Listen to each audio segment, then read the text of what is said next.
आदाब, मैं पलक शर्मा हाजिर हूं हिंदुस्तान की सोशो इकोनॉमिक और कल्चरल इश्यूज पर खास प्रोग्राम लेकर। ये है इंडिया।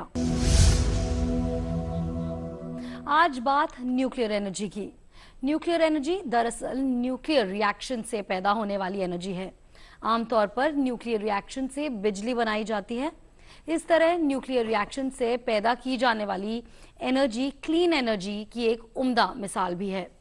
आज के क्लाइमेट चेंजिंग वाले दौर में न्यूक्लियर एनर्जी का एक बेहतरीन ऑप्शन है। हमारी सेंट्रल गवर्नमेंट भी इस पर खास अहमियत दे रही है। इसका अंदाजा इस बात से लगाया जा सकता है कि हाल ही में पीएमओ में एमओएस डॉक्टर जितेंद्र सिंह ने एक सवाल में अपने रिटन रिप्लाई में कहा है कि कंडनकुलम न्यूक्लियर पावर प्लांट के जरिए 2027 तक 6000 मेगावाट बिजली प्रोडक्शन की कैपेसिटी को पूरा कर लेने की उम्मीद है। तो क्या है न्यूक्लियर एनर्जी और आज के दौर में भारत जैसे देश के लिए कितनी इंपॉर्टेंट है, खासतौर पर तब जब हम G20 नेशंस के प्रेसिडेंट नेशन हैं। इसी पर बात करने के लिए हमारे साथ स्टूडियो में मौजूद हैं तीन खास मेहमान। JNU के स्कूल ऑफ एनवायरमेंटल स्टडीज के professor Soumitra Mukherjee, inter university accelerator centre में साइंटिस्ट डॉक्टर पंकज कुमार और जवाहरलाल यूनिवर्सिटी के स्कूल ऑफ फिजिकल साइंस से आलोक कुमार सिंह झा। तो सर, सबसे पहले मिस्टर मुखर्जी, मैं आपसे जानना चाहूंगी, रादर ये सवाल मैं तीनों से लेना चाहूंगी, क्या एग्जैक्टली है न्यूक्लियर एनर्जी, कितनी इंपॉर्टेंट है आज के दौर में हमारे देश के लिए? देखिए, न्यूक्लियर एनर्जी जो आपने पहले ही उस चीज का सबको बताया कि भाई वो जो न्यूक्लियर फिशन और फ्यूजन से वो रिलीज होती है जो एनर्जी, और उसमें जो एनर्जी पैदा होती है उससे हमारे जो बिजली के संयंत्र और भी कई तरह के जो डेवलपमेंटल एक्टिविटीज़ उसमें वो काम आ सकते हैं। और जिस समय हमारी जो इकोनॉमिक ग्रोथ की बात अगर हो रही है तो उसमें जब तक हम डेवलपमेंट एक्टिविटीज़ को नहीं करते हैं तब तक हम उस चीज़ को भी अचीव नहीं कर सकते। और आज के दौर में जब ये देखा जा रहा है कि क्लाइमेट चेंज के दौर में कि जितने भी ये ग्रीन हाउस गैसेज हैं वो अगर उत्सर्जित हम करते हैं तो उससे न सिर्फ आज लेकिन आने वाले 30-40 साल तक जो है वो वायुमंडल में रहती है। लेकिन उसका एक ही उपाय है ये न्यूक्लियर एनर्जी, और लेकिन उसमें है कि उसमें कई सावधानियां बरतनी पड़ेगी। और दूसरी चीज़ है कि जो मिनरल्स हैं जिससे हम न्यूक्लियर एनर्जी निकालेंगे वो हमारे पास कितने हैं, कहाँ हैं और किस तरह से उसकी परिशोधन किया जाए। और तीसरी सबसे महत्वपूर्ण चीज़ है ये जब न्यूक्लियर एनर्जी यूज़ करने के बाद जो चीज़ वो बचेगी, वेस्ट, न्यूक्लियर वेस्ट, उसकी डिस्पोजल कहाँ पर किया जाए, क्योंकि ये भविष्य की एक बहुत बड़ी चुनौती होगी। लेकिन इन सब चीज़ों को करने में हमारा देश सक्षम है और इस दिशा में हमें जरूर काम करना चाहिए। बिल्कुल। डॉक्टर पंकज, डेवलपमेंट की बात लगातार चलती है, we are a developing nation. सबसे इम्पोर्टेंट बात, आप बिकॉज आप साइंटिस्ट हैं, न्यूक्लियर एनर्जी जो है 5th लार्जेस्ट सोर्स है इंडिया में, अगर मैं गलत नहीं हूं तो, एनर्जी का, और बहुत रेगुलर रिक्वायरमेंट रहती है एनर्जी का। अगर आप हमें बारीकी से लेकिन साथ ही में आम भाषा में ये बता पाएं कि किस तरह से ये जो न्यूक्लियर एनर्जी है इंडिया के लिए बेहद ज़रूरी है इस वक्त। प्रोफेसर मुखर्जी की बात को आगे बढ़ाना चाहूँगा। हमें समझना, न्यूक्लियर एनर्जी को समझने से पहले हमें समझना पड़ेगा कि हम एनर्जी है क्या बेसिकली। तो आइंस्टाइन का एक बहुत ही फेमस फॉर्मूला है E=mc², तो जिसमें क्या है कि द्रव्यमान को हम एनर्जी में कन्वर्ट कर सकते हैं। न्यूक्लियर एनर्जी भी यही है कि हम यूरेनियम के मास को, यूरेनियम के द्रव्यमान को, उसको एनर्जी में कन्वर्ट करते हैं और इस प्रोसेस को कहते हैं फिशन प्रोसेस या फिर नाभिकीय विखंडन प्रोसेस। तो इसमें यह है कि यूरेनियम एक जो कि नेचर द्वारा प्रदत्त तत्व है, वो भी एक लिमिटेड मात्रा में हमारे पास अवेलेबल है। तो अभी हमें न्यूक्लियर एनर्जी का जो हमारा इस समय का या फिर वर्ल्ड वाइड जो चल रहा है उसमें यूरेनियम ही लेते हैं। लेकिन फ्यूचर, और इंडिया ने इस बात को ध्यान में रखते हुए कि फ्यूचर में हमें किस तरह के रिएक्टर बनाने चाहिए जिसके लिए हमारे पास और तत्व मौजूद हैं, तो हमारा देश जो है वो यूरेनियम वाली जो तकनीक है वो तो हमारे पास है ही है। हम लोग थोरियम बेस्ड रिएक्टर की तरफ भी जा रहे हैं। उस समय उसकी उसमें भी काफ़ी हमारी रिसर्च चल रही है। और जैसा कि प्रोफेसर मुखर्जी ने बताया कि जो डेवलपमेंट है, किसी भी देश का डेवलपमेंट जो है, विकास जो है, वो एनर्जी के प्रोपोर्शनल होता है। जैसे जैसे डेवलपमेंट बढ़ता है उसके लिए आपको ऊर्जा की ज़रूरत है।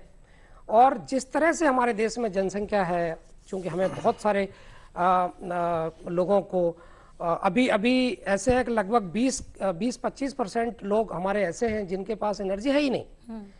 तो उनको एनर्जी देने के लिए हमारे पास जिस तरह से हम अगर आगे की सोचें और जिस तरह के हमारे विश्व स्तर पर जिस तरह के हमारे अनुबंध हैं, जैसे कि 2070 तक हमको नेट जीरो पर भी जाना है और क्लाइमेट चेंज का भी देखना है, तो इन सब को ध्यान में रखते हुए हम आगे भी बात करेंगे। इन सब को ध्यान में रखते हुए जो कन्वेंशनल सोर्सेस हैं, जो अभी परंपरागत सोर्सेस जो एनर्जी के हैं, उनसे ध्यान हटा के हमें ऐसे स्रोतों की, ऊर्जा के ऐसे स्रोतों की तरफ जाना पड़ेगा जो कि क्लाइमेट भी जिससे प्रभावित न हो, हमारी वायुमंडल में जो खतरे हैं ग्रीन हाउस गैसेस की वजह से, वो भी कम से कम रहें और हमारी एनर्जी जरूरत भी पूरी होती रहे। बिल्कुल। डॉक्टर आलोक, अब मैं आपसे ये सवाल करना चाहूंगी, जैसे कि बताया डॉक्टर पंकज ने भी और मुखर्जी साहब ने भी कि कितनी ज़्यादा एनर्जी की नीड्स हैं इंडिया में, और इसमें कोई डाउट है नहीं कि हमारी एनर्जी की नीड्स लगातार हैं,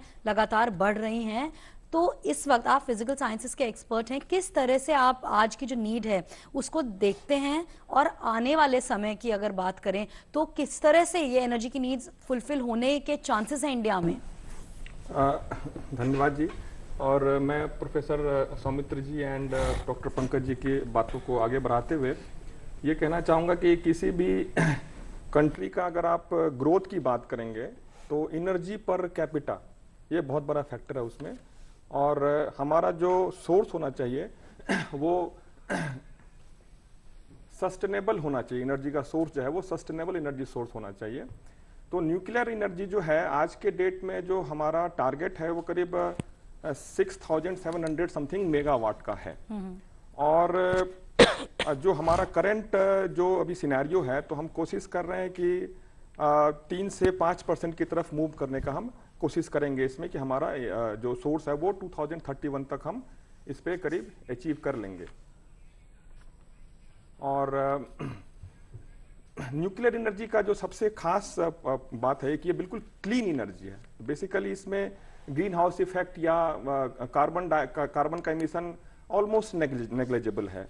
और दूसरी बात ये है कि इसमें लैंड फुटप्रिंट बहुत ही कम है हमारे, इसमें बहुत ही कम एरिया में हम जो दूसरे कन्वेंशनल एनर्जी सोर्सेज हैं उसके रिस्पेक्ट में हम बहुत कम स्पेस में इसको हम एस्टैब्लिश कर सकते हैं। और तो लेकिन इसमें काफ़ी सारी, जैसे मुखर्जी साहब ने, प्रोफेसर सौमित्र साहब ने कहा कि काफ़ी सारी इसमें सावधानियां बरतनी पड़ेंगी, तो उस डायरेक्शन में भी हम इस पे काम कर रहे हैं। और जैसा डॉक्टर पंकज ने कहा कि हम थोरियम बेस्ड भी इस पे, बिकॉज यूरेनियम का तो हमारा 1 से 2% हम ग्लोबल जो है उसका हम हिस्सेदारी है, लेकिन थोरियम का करीब 20-25% के आसपास हम फ्यूचर में इस पे वर्क कर सकते हैं, थोरियम बेस्ड न्यूक्लियर रिएक्टर्स। जी बिल्कुल।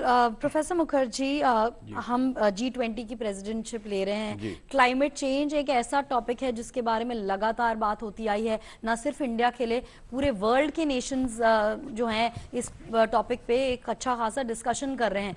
ऐसे में जो न्यूक्लियर एनर्जी की जब हम बात कर रहे हैं तो किस तरह से इंडिया जो है वो आगे बढ़ सकता है, क्या है करंट रियलिटी? देखिए, करंट रियलिटी की अगर बात की जाए तो सबसे पहले हमें ये देखना होगा कि न्यूक्लियर एनर्जी के लिए जो संसाधन, जो मिनरल्स, जो रेडियोएक्टिव मिनरल्स है, वो हमारे देश में कहाँ कहाँ है।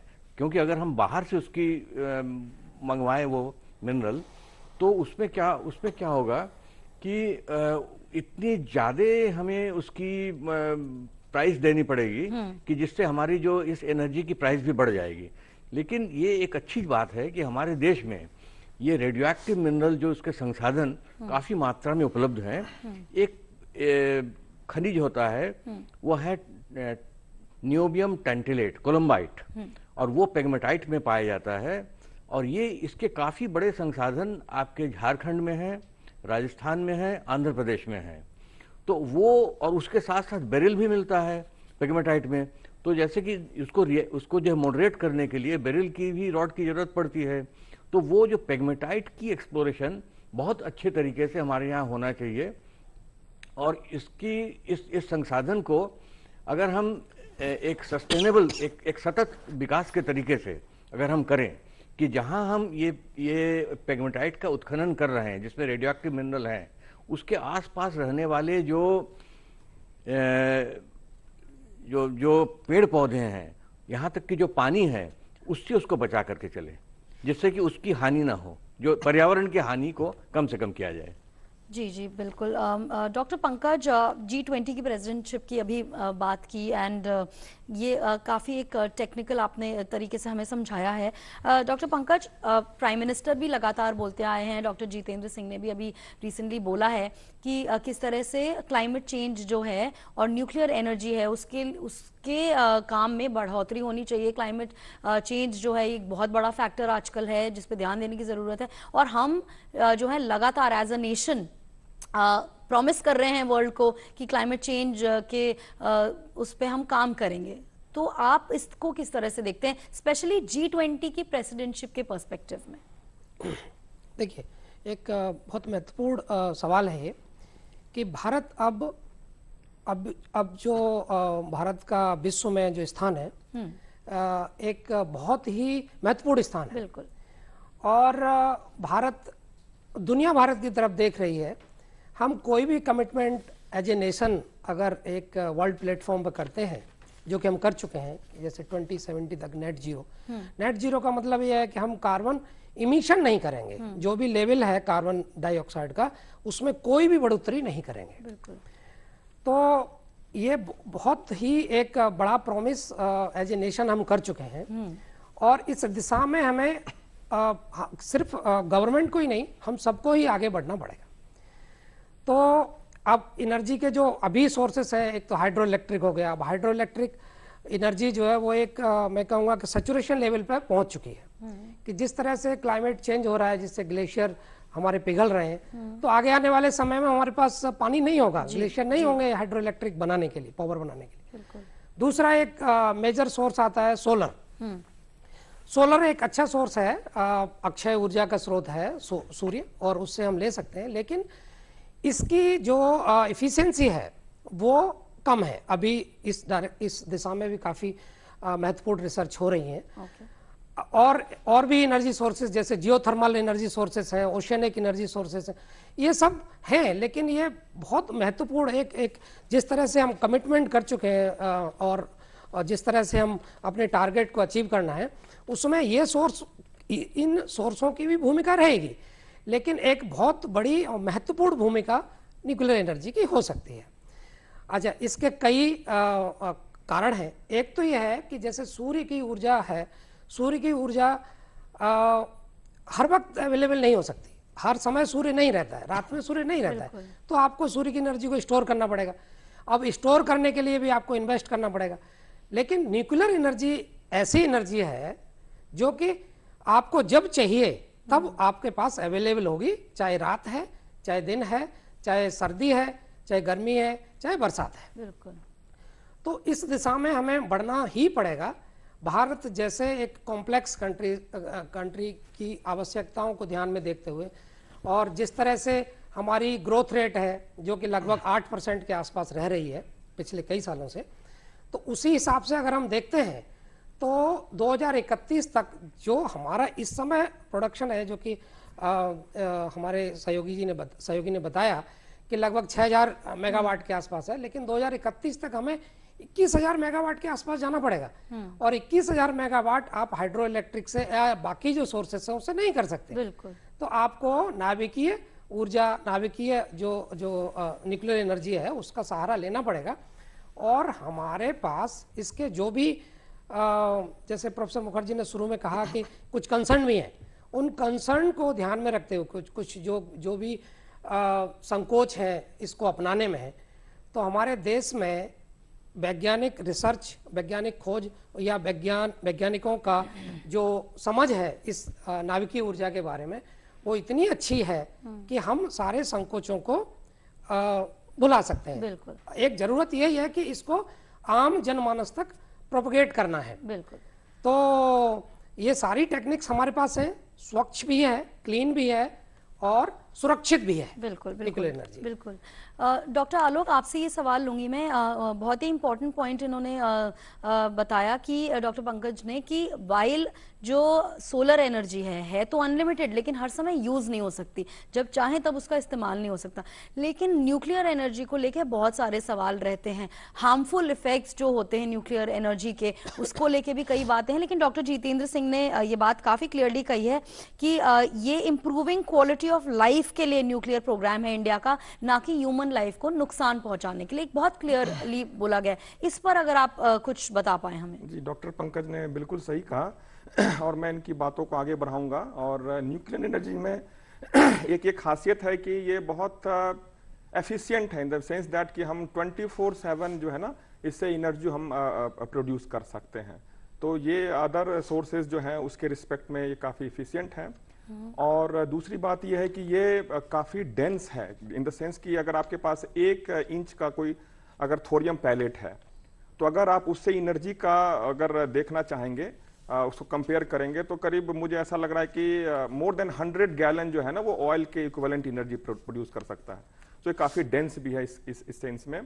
और बेसिकली हम इसमें फ्यूजन बेस्ड में हमारे पास जो कोई बड़ा सा एटम है, लेट्स से यूरेनियम है, उसको हम न्यूट्रॉन स्ट्राइक कराते हैं और फिर जो हमारी एनर्जी मिलती है वो बहुत MeV मींस 10 पावर 6 200 MeV के आसपास एनर्जी हमारे पास एनर्जी रिलीज होती है। उसको हम फिर स्टीम्स के से यूज करके और फिर टरबाइन से हम इलेक्ट्रिसिटी प्रोड्यूस करते हैं। तो ये 24/7 इलेक्ट्रिसिटी प्रोड्यूस होती है।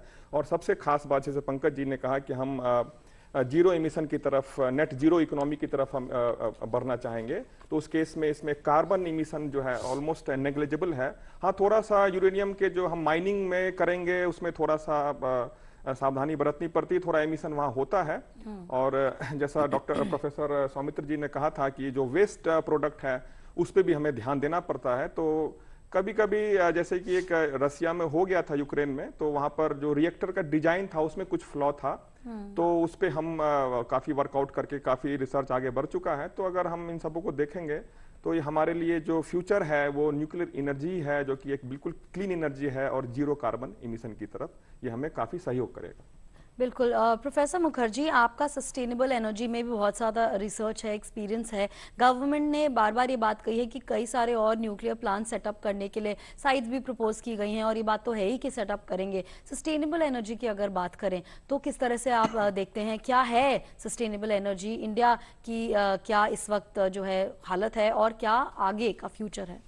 देखिए, अगर सस्टेनेबल एनर्जी की बात अगर करें हम, तो सबसे बड़ी चीज़ तो इसमें है कि ये पूरे देश, इतना बड़ा देश, और इसको एनर्जी मुहैया करवाना इतना आसान काम नहीं है। हमारे यहाँ पर टोटल 5 पावर ग्रिड्स हैं, और लेकिन हमारे यहाँ जो अगर जम्मू कश्मीर में आप देखें और नॉर्थ ईस्ट में देखें तो वहाँ पावर ग्रिड की समस्या है।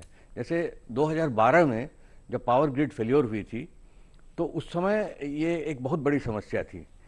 लेकिन अगर ये न्यूक्लियर एनर्जी से अगर हम इस चीज़ को संचालित करते हैं तो उसकी जो फ्लो है वो कंटिन्यूअस रहेगी।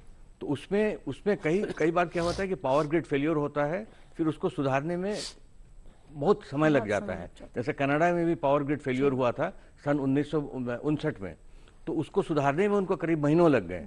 लेकिन अगर न्यूक्लियर एनर्जी से अगर इस चीज़ को हम चलाएंगे, जैसे अमेरिका में होता है, तो वहाँ पावर ग्रिड फेलियर के घटना है नहीं, जीरो है। तो अगर इंडिया अगर इस दिशा में आगे बढ़ती है तो एक सस्टेनेबल पावर सप्लाई जिसपे कि सतत विकास हमारा होता रहे, पावर की जहां जरूरत पड़े हम उसको बढ़ाएं, जहां उसकी कम जरूरत है उसको घटाएं। जैसे नॉर्थ ईस्ट और जम्मू कश्मीर में इसमें बहुत ज्यादा जरूरत है, वहाँ हॉस्पिटल हैं, स्कूल हैं। अगर उस चीज के दिशा में गवर्नमेंट काम भी कर रही है डेवलपमेंट के लिए, तो उस दिशा में अगर नए पावर ग्रिड और लाया जाए तो एग्जिस्टिंग हमारी जो एनर्जी की जो नीड है उस चीज को हम पूरा कर सकते हैं। बिल्कुल बिल्कुल। फ्यूचर में, भविष्य में। बिल्कुल डॉक्टर पंकज जी, बहुत ही इम्पोर्टेंट लेकिन बहुत बेसिक एक पॉइंट डॉक्टर प्रोफेसर मुखर्जी ने उठाया है कि इंडिया इतना बड़ा नेशन है, इसकी एनर्जी नीड्स लगातार रहेंगे और इसको पूरी करके रखना अपने आप में एक बहुत बड़ा चैलेंज है। तो पहले हमको इंटरनली देखना होगा, फिर हम वर्ल्ड के आगे एक प्रोमिनेंट नेशन के तौर पे ऑफ कोर्स पेश आ सकेंगे। लेकिन सस्टेनेबल एनर्जी, जैसे कि उन्होंने कहा, ना सिर्फ एनर्जी का उत्पादन, चाहे न्यूक्लियर हो चाहे कोई भी हो, लेकिन सस्टेन उसको करके रखना, स्पेशली इन एरियाज जैसे कि जम्मू एंड कश्मीर और नॉर्थ ईस्ट जहां है अभी भी एनर्जी की प्रॉब्लम्स, तो वो एक बहुत इंपॉर्टेंट फैक्टर है। आप क्या कहेंगे? आप साइंटिस्ट हैं, इस पर काम लगातार कर रहे हैं, सस्टेन कैसे किया जाए एनर्जी को? देखिए, ये मेरा देश है, ये मैं अपने हिसाब से एनर्जी सोर्सेस को चूज करूंगा जी। ध्यान में रखते हुए मेरी जो पॉपुलेशन है, हमारे देश की जो पॉपुलेशन है, उसके हित में मुझे मतलब अपने देश को जी, बिल्कुल। अपने ज़रूरतों के हिसाब से फैसले लेने पड़ेंगे। डिस्कशन में आता है कि जर्मनी ने न्यूक्लियर पावर प्लांट्स बंद करने की तरफ जा रहे हैं, तो उनकी कमीज मुझे फिट नहीं हो सकती। बिल्कुल। मेरी अपनी कमीज रहेगी, मेरे अपने तरीके रहेंगे, लेकिन हाँ, मैं वर्ल्ड के लिए या विश्व के लिए कोई खतरा नहीं पैदा कर सकता, करना भी नहीं चाहिए। बिल्कुल। ग्रीड नहीं होनी चाहिए। तो जहाँ तक सस्टेनेबिलिटी की बात है, अपने देश को, भारत को एक विकसित देश बनाने के लिए जो भी एनर्जी की रिक्वायरमेंट है, उनमें सिर्फ न्यूक्लियर ही नहीं या सिर्फ फॉसिल फ्यूल जो अभी यूज हो रहा है, या कोल, या फिर हाइड्रो पावर, या फिर बायो एनर्जी, या फिर हाइड्रोजन एनर्जी, केवल एक से नहीं हो पाएगा। हमें सबको लेके चलना पड़ेगा। और आगे आने वाले प्रोजेक्शन के हिसाब से न्यूक्लियर एनर्जी ही एक ऐसा विकल्प है जो कि मेरे देश के सारे नागरिकों को एनर्जी दे सकता है। अब बात आती है कि इसको सस्टेनेबल कैसे बनाएं।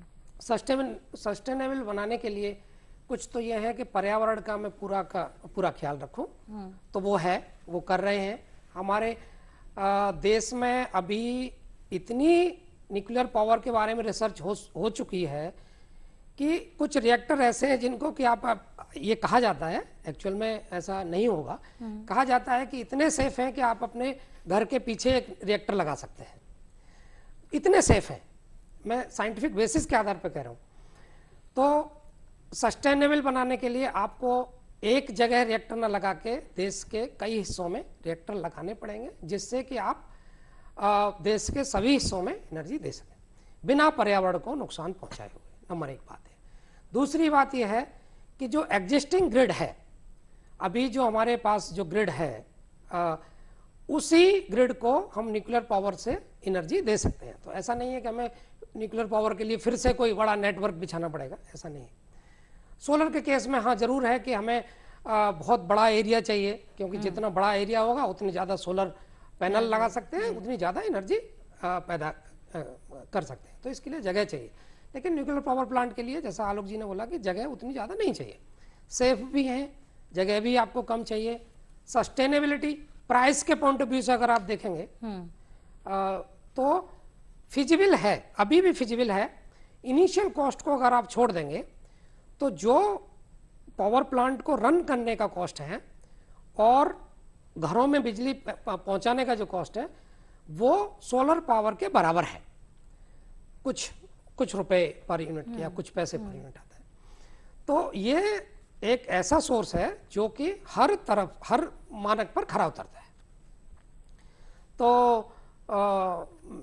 ये है कि इसको मतलब एक सस्टेनेबल सोर्स के लिए, और सस्टेनेबल अभी के लिए नहीं, कुछ 100 साल के लिए, 1000 साल के लिए नहीं, आगे आने वाले सैकड़ों और हजारों, और मैं तो कहूँगा कि मिलियंस ऑफ ईयर्स तक आप न्यूक्लियर पावर को एज ए सोर्स यूज कर सकते हो।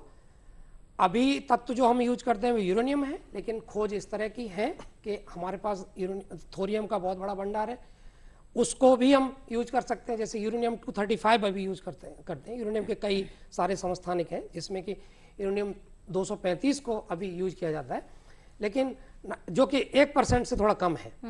लेकिन यूरेनियम के और भी समस्थानिक हैं, आइसोटोप हैं, जैसे यूरेनियम 238, 238, हम उसको भी यूज करके एनर्जी बना सकते हैं। तो इंडिया की जो 3 स्टेज पॉलिसी है, यूरेनियम 235 से भी बनाना है, 238 से भी बनाना है, थोरियम से भी बनाना है। तो ये एक तरह से सूर्य तो अक्षय ऊर्जा का स्रोत है ही, लेकिन न्यूक्लियर एनर्जी को भी आगे आने वाले, मैं तो कहूँगा लाखों साल तक आप एक अक्षय ऊर्जा के स्रोत में इस्तेमाल कर सकते हैं। बिल्कुल। सेफ्टी की जहाँ तक बात है, हमारे वैज्ञानिकों ने जो भी वर्ल्ड वाइड लेवल पे जो एक्सीडेंट हुए उनकी वजह से लोगों को थोड़ा सा इसमें संकोच होता है, या फिर जो भी ग्रुप हैं उनकी तरफ से आवाज उठती है, लेकिन इंडियन पर्सपेक्टिव से अगर आप देखोगे, जो कि इंडियन रिएक्टर्स जो भी हैं वो बहुत सेफ हैं। इस बात को मैं ही नहीं कह रहा हूँ या मेरे पैनलिस्ट नहीं कह रहे, एटॉमिक एनर्जी के chairman professor Shri Kumar Banerjee and Anil Kakodkar साहब ने कई मंचों पर, इंडिया के मंचों पर नहीं, विश्व के मंचों पर भी इस बात को कहा है। और हमारे रेगुलेशन सिस्टम इतने सख्त हैं, IAEA जो है इंटरनेशनल एटॉमिक एनर्जी एजेंसी, जो कि सारे रिएक्टर की एक सुरक्षा मानक जिन्होंने तैयार किए और जो कि बार बार जांच करते हैं बीच बीच में, उन सारे मानकों पर अब तक हमारे सारे रिएक्टर खरे उतरे हैं। चलिए, तो इसको हम एक सुरक्षित और सस्टेन सोर्स की तरह यूज कर सकते हैं। बिल्कुल। चलिए, बहुत बहुत शुक्रिया आपका डॉक्टर आलोक, डॉक्टर पंकज और प्रोफेसर मुखर्जी। हमारे इस खास प्रोग्राम में फिलहाल इतना ही। आप अपनी राय और सजेशंस हमें ईमेल पर भेज सकते हैं। इसके लिए हमारी ईमेल आईडी है ddurduspecials@gmail.com। इसी के साथ हमारी पूरी टीम को दीजिए इजाजत। आदाब।